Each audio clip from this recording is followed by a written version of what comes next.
Welcome to Shakespeare FC, The Words, a 5-minute journey into the individual bits of language that were forged, fletched, hewn, and hammered, and sometimes crowbarred, into existence by our brilliant and witty Warwickshirean wordsmith, or, as you become more familiar, Uncle Will. I'm your host, Kari Marshall. Today we have a word with a lovely little origin story attached to it. Something about kings, crowns, and the old idea that every inch of land technically belonged to the monarch. But I'm going to cheerfully ruin that for you. But that's not even the sleight of hand I'm going to show you first. The word underneath all this, in its bare form, has always meant something solid, actually existing, genuinely there. The trick is that at some point somebody simply bolted 2 letters onto the front of it, un, and built an entirely new word that, as un does, flatly contradicts the first. But that just made things a bit messier. That negated word then went on to develop its own twist. These days, half the time you hear it, it's being used as the highest compliment going. Not to deny something exists, but to say it's almost too good to be true. Uncle Will naturally got there first, or did he? Hurling the negated version at an unsuspected dinner guest who absolutely should not have been able to attend. Today's word, unreal. And for this one, we must don our kilts of calamitous consequences and tiptoe very carefully into the candlelit, blood-soaked banqueting hall of Dunsinane Castle, where Macbeth is hosting what may be the single worst dinner party, before the pie course in Titus Andronicus, obviously.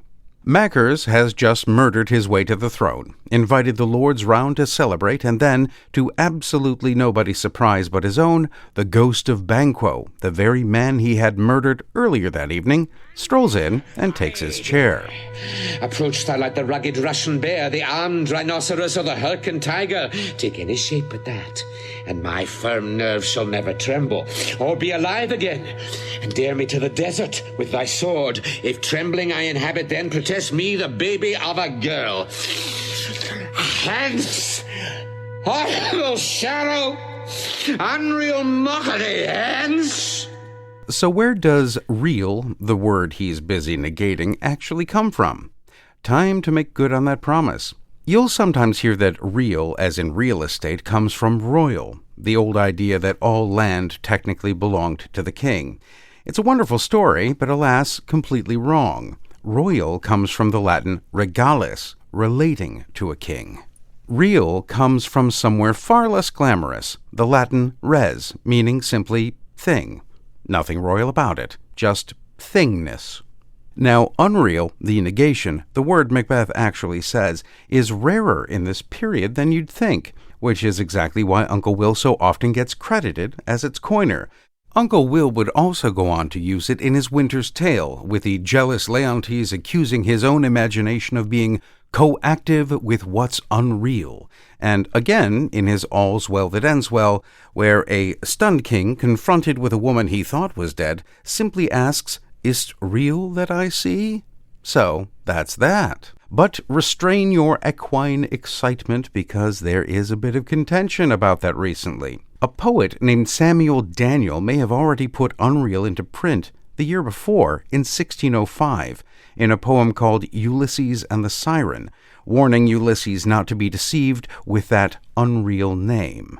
Uncle Will's Scottish saga is usually dated around 1606, so he may have been pipped to the post by a few months by a man who history mostly forgot. I know, when you think about it, that is what? Absolutely unreal stuff.